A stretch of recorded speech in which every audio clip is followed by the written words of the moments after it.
Elon Musk tweeting out just literally minutes ago that, there may be some there, if you would, when it comes to MSNBC. MSNBC, of course, has been struggling. Terrible ratings, down 51% since the election. And NBC just the other day came out and said, you know what? We're going to spin them off. We're going to spin off MSNBC, CNBC, Oxygen, that's Oprah's Oxygen, Sci-Fi, the whole kit and caboodle of cable properties outside of Bravo. Bravo they're going to keep. They're going to keep streaming Peacock, and they're going to keep the network itself. But the rest of the stuff they want separated from the main company.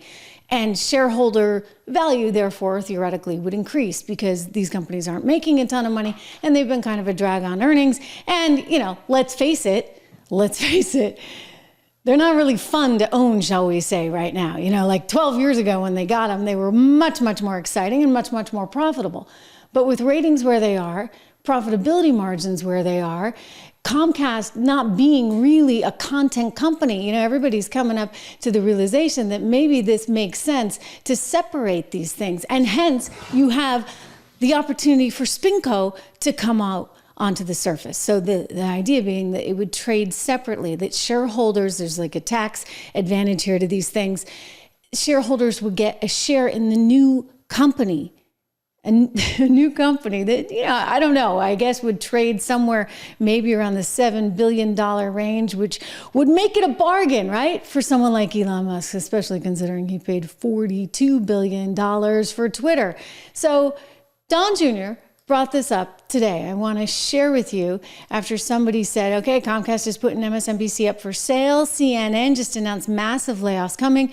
Maybe the new owners will figure out that lying nonstop to your audience is a lousy business model. And Don Jr. tweeted out, hey, Elon Musk, I have the funniest idea ever.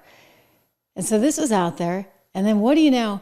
He wrote back, how much does it cost? So again, kind of reminiscent of the day when he came out and said, yeah, I love Twitter, when people were talking about whether or not he would buy it. He said exactly that. How much is it? And of course, the rest is history because he went forward. He bought Twitter for an insane valuation. At one point he wanted to kind of back out of it or get a better deal, and he couldn't because he had agreed to pay $42 billion. I told you that deal would go through. The Delaware court wasn't going to budge on that, and sure enough, it did. So could he do something here? Again, I'll tell you this, Elon is committed to free speech. That's in part what Twitter is about. He's frustrated at what the media has become, and we do need to kind of rethink the media. Do we not, ladies and gentlemen? We're rethinking it right here every single day, which is why I remind you, please subscribe, share, like, comment, all that good stuff. Here we go. Free speech is the bedrock of democracy. And if people don't know what's going on, if they don't know the truth, how can you make an informed vote? You must have free speech in order to have democracy. That's why it's the First Amendment. And the Second Amendment is there to ensure that we have the First Amendment. There he was on the Trump rally tour with Donald Trump. And of course, he hasn't really left his side since the president-elect became president-elect. And he's working on Doge, with Vivek Ramaswamy to kind of take a nice red sharp pen to the budget of the U.S. government. And so I think that part of what his frustration is, I know part of his frustration has been in how the mainstream media has just fed you a whole bunch of lies, and you're not really, as an American, able to decipher the truth because they're not presenting both sides. And his idea was free speech should really and truly be free speech, even when the libs don't like it, right? Elon Musk bought X and turned it into the social media arm of the MAGA movement. And we all sat there right in the middle of it during the campaign, possibly not realizing that we're sitting there like fat chickens, just getting attacked all day and just being part of this MAGA messaging. However, the election's over.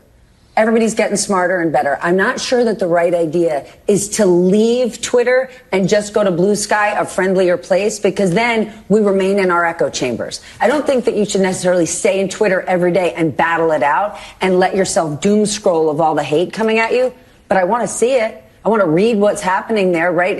And so I think at least staying in those spaces is important because I want to hear the other things. Eddie, Yeah, duh. And she wants to keep a job, I guess, if Elon were to buy MSNBC. No, in all seriousness, though, she's right. In other words, you can't just put your hands over your ears and close out the other side. You have to be willing to listen, even when you don't like it, right? And this is something that a lot of people on the left fundamentally just don't get. In fact, I'd say that the people over at MSNBC fundamentally do not get this. I mean, why else do you have the likes of Joy Reid saying things like, people are rightfully alarmed. They have a reason to be alarmed. oh, and it gets worse. I'm going to show you more because she's doubling down on how you don't need to be with the people that voted for Trump over Thanksgiving because it's too hurtful what they did. You see what I'm saying? People that are just covering their ears because they want to tune out the other side. They think they can cut off relations with the other side. And there's Elon Musk saying, no. You guys tried that. You tried that at Twitter. I mean, heck, you took the US president right off of Twitter and left the Ayatollah on. Okay, so go figure. You can't just shut out your political enemies and the other side. And so he kind of did the world a favor by paying, what was it, $54.20 a share, $44 billion for Twitter, which was a really, really hefty price tag. The board had no choice but to approve that deal. So let's walk through this scenario, shall we? I mean, if he were to say, okay, I really want MSNBC, I want CNBC, I want Oxygen, I want Sci-Fi, I want all these cable properties that Comcast doesn't know what to do with, and I'm going to take them and make them into something. Maybe if I'm Fox, I'm nervous about this, right? I'm very, very nervous because it would be like the anti-establishment conservative media. Yikes. So there's a lot that maybe he could do with it. He'd have to think about how he sort of breaks up some of these deals he has already, maybe with cable companies, because they get paid by the cable companies to be in their homes, but simultaneously they can't do as much on the podcast front or the streaming front or any of those things. So you'd have to completely rethink the business. I do think that this guy could do it. So then let's just, let's humor him for a second here and humor Don Jr. and think about what this would look like. In terms of valuation, I don't know. I mean, we'd have to dig through those numbers. I made something up at the top of my head and was saying maybe around $7 billion, which would be a fraction, right, of the $44 billion that he paid for Twitter.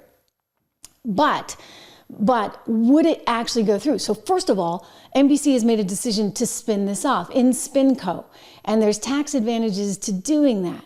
So they'd have to say, okay, well, you got to make me whole, and we got to be whole on the tax front, etc. If Elon says, okay, I'll do that, does he go to Comcast and say, hey, here you go, and offer them some valuation that would probably be a premium? The board would have to entertain that. I mean, in other words, they can't say, well, we don't like you because you're Elon Musk. I mean, Twitter didn't really like him very much. Twitter was devastated that he was coming in the door, and yet ultimately they had to do that deal because their duty is to maximize shareholder value. And if Elon paying a big premium for Twitter or maybe for this SpinCo, MSNBC and co, then guess what? The board would have to okay that. They'd have to entertain it. They'd have to listen to it. They have a legal obligation to do so. And then, what happens next is anybody's guess, right?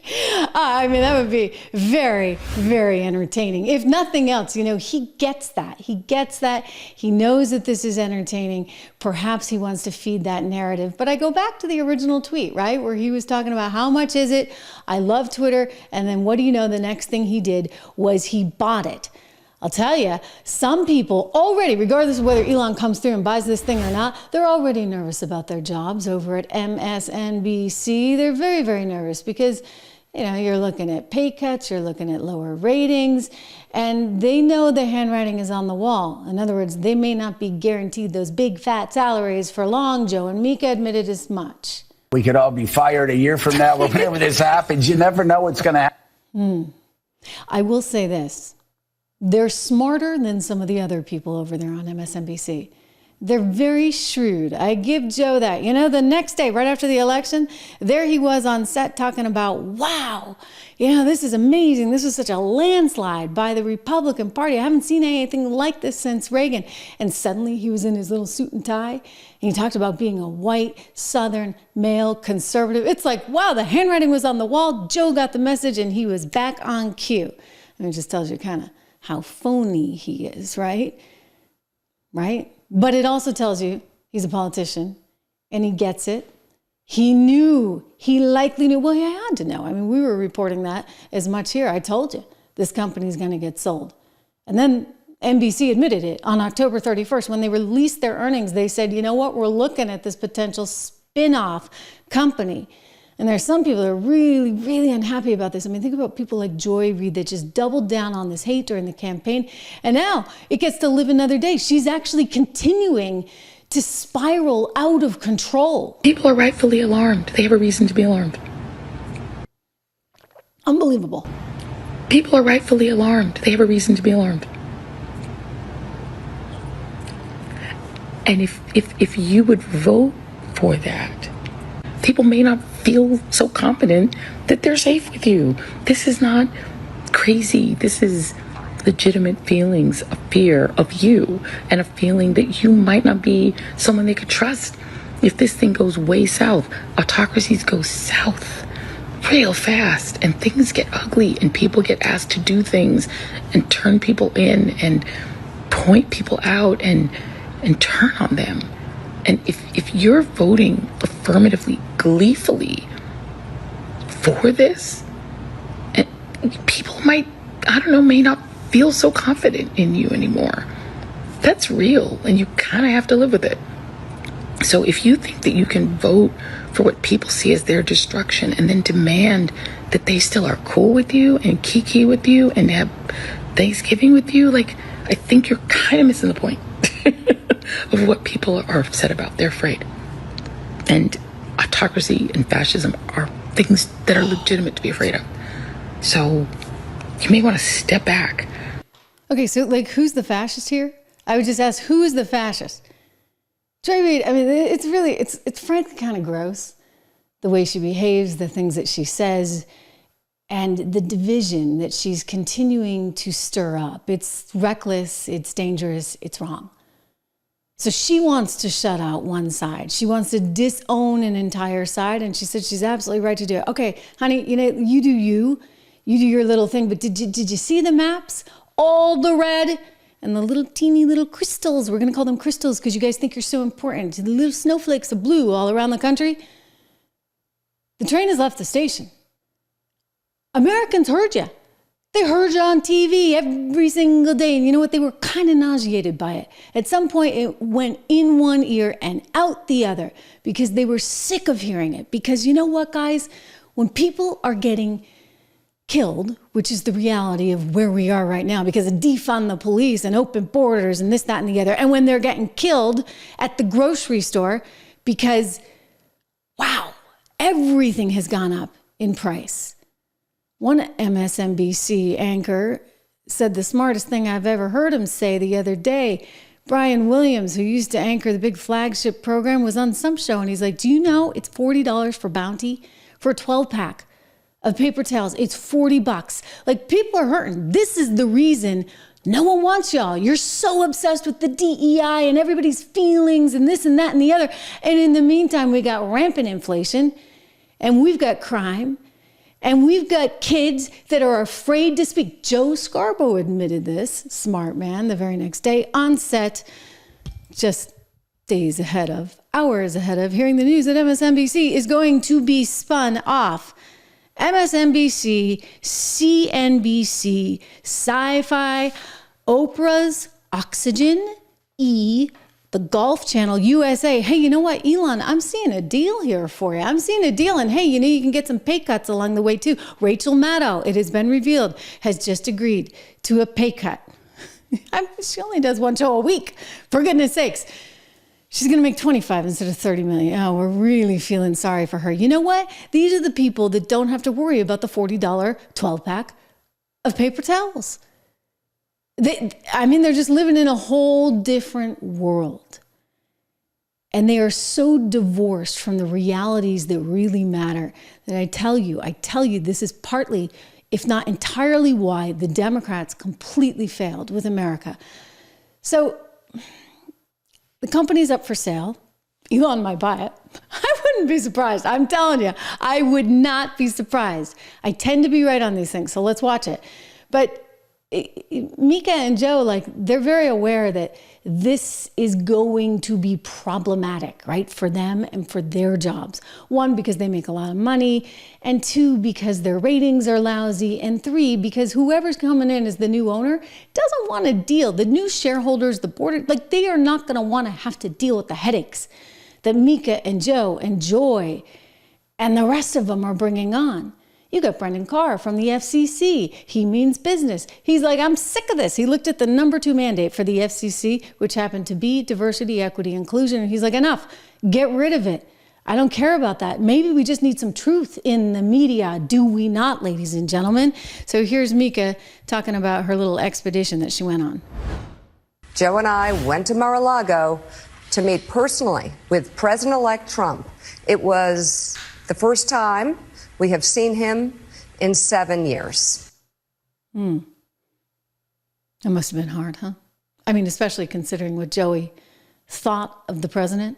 And being so pragmatic and trying to be like, I'm okay, you're okay. Now, where can we meet in the middle? La, la, la. On this question, we're past that. You can't meet. If they voted for Trump in 16, whatever. They voted for Trump in 20, they knew exactly what they were doing. If they vote for Donald Trump in 2024, and I've said it on my show, I'll say it here, they're knowingly voting for a fascist. They're voting for a racist. They're voting for somebody that wants to put this country 200 years in the back. And so I'm not trying to figure them out. I'm trying to figure out how we get people out who love democracy, who love freedom, who love the rights of all Americans, how to get them to the voting booth. Because that's how we save our country. Didn't work out so well for you, huh, Joe? No. So it was like days before the election. Amazing how he has such a change of heart to the point where he'd go into Mar-a-Lago, into the lion's den, after saying all the things he said, and after Donald Trump calling him one sick puppy. Remember that on Fox? About Joe Scarborough, because on Bill Maher's show, he said, his people, meaning your people, have said they're going to arrest my producers. Oh, nobody said that. Look, Joe's a sick puppy. I know him well. I used him beautifully. I dropped him because I thought he was very unethical, actually. But I dropped him. But I used him for 2016, and I do it from my apartment. I wouldn't even have to go in. I'd do phone calls, and I did them almost sometimes on a daily basis. Why do you say that? And then everyone's because I watch him and what he says about me. What he says is so bad. And you have to understand. Now, I was friendly with him and with Mika, but at a certain point, and it doesn't matter why, but I didn't want to do it anymore with them. And they're not too happy about it. No, but he says a lot of things like that I think they're unethical, but who knows? I want to drill down on this question. Yeah.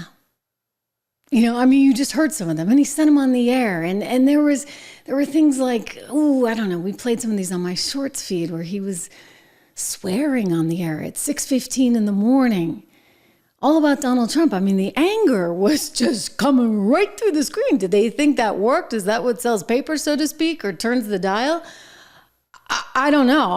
I don't think they were doing that well to begin with. I think they were getting crushed by their competitors, including Fox. I know Newsmax has been soaring, and they were getting crushed by, folks like me over here in this new media space where we can say what we want and we don't have to worry about this, that, and the other all the time. I'm surprised they weren't worried, though.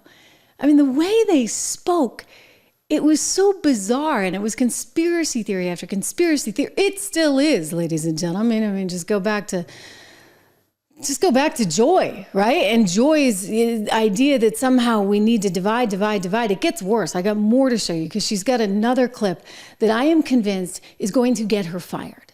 Like before Elon comes in, before the spinoff happens, Joy Reid is angling. She is itching to get fired, given some of the crazy things she is saying. More on that in a second. But first, so Joe and Mika, they decide to go over to Mar-a-Lago. And, some people aren't taking it so well, but listen to their explanation. Over the past week, Joe and I have heard from so many people, from political leaders to regular citizens, deeply dismayed by several of President-elect Trump's cabinet selections, and they are scared. Last Thursday, we expressed our own concerns on this broadcast and even said we would appreciate the opportunity to speak with the president-elect himself. On Friday, we were given the opportunity to do just that. Joe and I went to Mar-a-Lago to meet personally with President-elect Trump. It was the first time we have seen him in 7 years. Now, we talked about a lot of issues, including abortion, mass deportation, threats of political retribution against political opponents, and media outlets. We talked about that a good bit. And it's going to come as no surprise to anybody who watches this show, has watched it over the past year or over the past decade, that we didn't see eye to eye on a lot of issues, and we told him so. What we did agree on was to restart communications. My father often spoke with world leaders with whom he and the United States profoundly disagreed. That's a task shared by reporters and commentators alike. We had not spoken to President Trump since March of 2020, other than a personal call Joe made to Trump on the morning after the attempt on his life in Butler, Pennsylvania. In this meeting, President Trump was cheerful, he was upbeat, he seemed interested in finding common ground with Democrats on some of the most divisive issues. And for those asking why we would go speak to the president-elect during such fraught times, especially between us, I guess I would ask back, why wouldn't we? Yeah. 5 years of political warfare has deeply divided Washington and the country. We have been as clear as we know how in expressing our deep concerns about President Trump's actions and words in the coarsening of public debate. But for nearly 80 million Americans, election denialism, public trials, and January 6th were not as important as the issues that moved them to send Donald Trump back to the White House with their vote. Joe and I realize it's time to do something different. And that starts with not only talking about Donald Trump, but also talking with him. It's like she's Secretary of State or something, right? I mean, she thinks she's negotiating with North Korea. Honestly, I would just say, look, fine. You should be talking with him. You should be talking with your friends and your enemies and everybody in between. There's nothing wrong with that. More information is better. Right? This is why when everybody freaked out about, oh my gosh, Tucker Carlson is going to talk to Vladimir Putin. And I said, of course he should. Everyone should want to hear from everyone, right? We don't just wall it off because, oh, they're the enemy. If anything, you'll want to know even more about what the enemy's thinking, for goodness sake. So I don't disagree with her on that. What I do disagree with is what they have done for the last 8 years, and certainly the last 3 years. It's been literally disgusting, but that's how they've brought all these people in. And so what do you know? They came out with this statement, and the ratings, being as weak as they already are, they tanked in real time. Normally in morning TV, you add as you go through the morning, but in this particular case, people heard that, and they literally changed the channel. People like, oh, this little lady, one Rosie O'Donnell. Hold, please. So Mika and Joe went down to Mar-a-Lago to kiss the ring. It's the last time I ever watched Morning Joe. Period. End of statement. Unreal. Unreal. For months you were telling us he's the worst thing that could happen to this country and democracy. And then you go kiss his ring? Despicable. Despicable. Despicable you. Both of you. Oh, she's got some good drama going on there too, doesn't she? Despicable. It makes me think of Despicable Me, because I have kids and they love that series. Anyway, she wasn't the only one. Sunny Houston over on The View, which is going to get canceled too. We get more on that coming up. She's torching them as well. Look, the bottom line is that America needs a free press that is willing to speak truth to power right now, more than ever. And I think that we have to be very clear-eyed when we think about the president-elect and cover the president-elect. And I don't think you need to sit down for 90 minutes at Mar-a-Lago and kiss his ring to be able to speak truth and to be able to cover a story. So maybe they're not journalists in the true sense. Maybe they're saying that they're opinion journalists. But we have to remember that Trump is the guy who ushered in the era of fake news. He is the guy who ushered in alternative facts. He is the guy who attacked 3 black female journalists. He's the guy that revoked Jim Acosta's press credentials for asking him a question. And so I think that this president-elect, I hate to say it, would like nothing more than to have only Fox News cover him, would like nothing more than a state-sponsored media. And I don't think he can be trusted in the way that other presidents can be trusted. This is an I'm amazed at how they get up on their high horse. So now she's trying to put herself in a different position than the MSNBC folks. Let's be very clear. They are all opinion makers. They are all commentators. And when you think about what they sat there and told us for however many years, that wasn't journalism. That wasn't even, frankly, commentating. I mean, that was extremism. And Sunny is a part of that extremism as well. And so for her to sit there and be like, oh, they're not journalists. I am. No, sorry. You're definitely not, for goodness sakes. Own what you are. I own what I am. I am an opinion maker. I am a journalist. By the way, I've had way more training in actual journalism than any of those people on The View. And I know how journalism works from the inside and out. And I know how networks work. And I know the built-in bias that is there.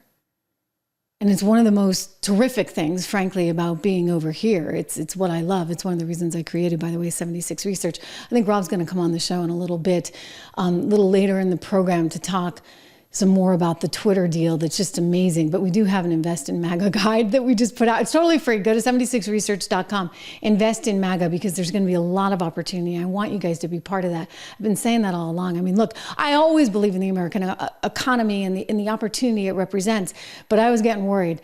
At the idea of Kamala. I mean, the laugh alone, right? But no, all kidding aside, I think that we would have been in a very precarious spot for the next 4 years in more ways than one.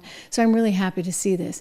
But you've got all these people that consider themselves journalists that are out there spouting a bunch of lies. And if it weren't actually for Elon Musk having come in and bought Twitter, I don't think we would have had enough of that truth getting out. So it's important what he did. And I'll tell you, if he could go ahead and buy the Spinco, like he says, Donald Trump Jr. saying, hey, I got a funny idea, Elon Musk, and he wants to know how much it is. If he could go ahead and buy this thing, that would be pretty darn incredible. That would be amazing. Tucker Carlson might be back on MSNBC. Didn't he used to have a show there at some point? I mean, incredible. But, a lot of people would be fired right out of the gate. One in particular I can think about, Joy Reid. Joy Reid would definitely be fired. I mean, I think there are others that are shrewd, like Mika and Joe, that, already are on thin ice right now, but it's like they know it, they sense it, they feel it, they smell it. And that's why Joe Scarborough, the very next day, right after we did get a landslide in the election, he came in with a smile on his face, suit and tie on, trying to channel like Tucker 2.0 with the little tie and the, I mean, my gosh, here he is saying it was a massive red wave. Well, I mean, so much to go through, so many questions. I came onto the set and Willie said, hey, by the way, because we were talking about the historic nature of this sweep. Yeah. And Willie said, do you know, he only lost Illinois by 4 points. 4 points in New Jersey by 5. I mean, you talk about we had talked about a red wave 2 years ago that never materialized. This is I've got to say, this is the biggest red wave I've seen since Ronald Reagan's 49 state victory in 1984. Smart. It seems every you look at New Jersey, you look at New York, you look at California. I mean, he's in striking distance of winning the whole freaking thing. come 2028. And so a lot of people are freaking out, certainly within the Democrat Party, but some people just don't really get it, right? So I think Joe and Mika, they're opportunists, let's face it, who want to make sure that they stay close to power, right? That show is all about being a power broker, and those in the know watch it, et cetera, et cetera. So how do they stay relevant for the next 4 years? They're trying to cozy up to one, whoever might now be in charge. I mean, they have some of the same management staying on, but you're going to have a different power structure given the different ownership structure. And two, they want to actually feel as though they matter. And then you got somebody who ought to be fired today, who clearly is reckless. I mean, they're reckless too, but they're trying to be buttoned up now that they realize Trump won the thing. This woman, she just doesn't care. Hey, I just want to give some free advice to the white progressives, particularly white progressive women who may be thinking about marching against the Trump victory, maybe putting back on the P-word hats and doing that thing. I would just say probably don't send any of those invites to any black women you know. I'm just going to tell you right now, they're not coming. I'm pretty sure black women have resigned from the Save America Coalition, Save Democracy Coalition, and definitely the Save the Democratic Party Coalition. I think that's probably not happening. I would just keep those invites maybe among your own friends, because I don't think they're coming. But yeah, I think black women are now on the Save Black Women, Prioritize Black Men, and prioritize black communities, black businesses, and that. And, you know, the black spaces, but Save America, Save the Democratic Party. Yeah, I don't think that's happening. Okay. So first she's telling you, don't have Thanksgiving dinner with anybody who voted for Trump. And now she's saying, black women, stay away from white women. White women, don't even invite us to your anti-Trump parties because you didn't do enough. You didn't actually get her elected, her being Kamala Harris. I mean, these people are really wacky. So if I'm coming in as management, what is the first thing I do? I get rid of Joy because I don't need the headache. I don't need the drama. She doesn't have very good ratings, and it's clearly a problem. I got Rachel to take the $5 million pay cut. Whoop-de-doo, right? Apparently she's like ratings gold for them. I think she has a show like once a week on Monday night, and that kind of sets the tone for the rest of the week, and they can kind of ride that one all the way to the bank. But I just have a feeling if Elon gets in there, it's a whole new game. Wouldn't that be amazing? I mean, I think it's fun to think about, and I think he could do it. I really do. I said he was going to buy Twitter. I said he was going to pay the full, what was it, $42 billion for Twitter. I said he wasn't going to get out of that deal. I said they were going to spin this thing off. I said Trump was going to win. And I'm telling you, there is huge opportunity. I said, take a look at something like Bitcoin. We wrote about it on the 76 report. Not with all your money, for goodness sakes, but just, you know, if you have any spare dollars around, you could go into one of the funds because you can buy a fractional part of Bitcoin. Because I said, you know what, if he gets elected, you might as well have that opportunity because it will go up. And Donald Trump got elected, and sure enough, we were at 65,000, I think, when we came out on that note. And what are we at? I mean, we were up around 99,000 earlier this morning. So there are going to be opportunities. I want to encourage you to take advantage of them. Go over to investinmaga.com. It's our free guide from 76 Research. Rob and I put a lot of work into this, so there's a lot of good ideas for you there at investinmaga.com or 76research.com. He's going to be joining a little bit later in the show. We have a terrific piece that just came out today, actually, on what's going on overseas and what that means, not just, you know, for the markets and for gold prices, but what it means really for our future. I'll tell you, Donald Trump couldn't come in soon enough. He really couldn't. Another quick shout out to the store, Live Free or Die. Mugs here, drink your coffee every morning out of a Trish Regan show mug or Live Free or Die. We also have hats, all that kind of stuff for Christmas, all the merch, as we say, or the swag, right? All the swag. But I'm telling you this, guys, heads are going to roll at MSNBC. Joe and Mika may be able to make it just because they seem to understand which way the wind blows. But the Joy Reids of the world, the Jen Psaki's of the world that are doubling down on this transgender stuff right about now, you know what? They're going to go. They're going to go, and they're going to go fast. And that's a good thing for America.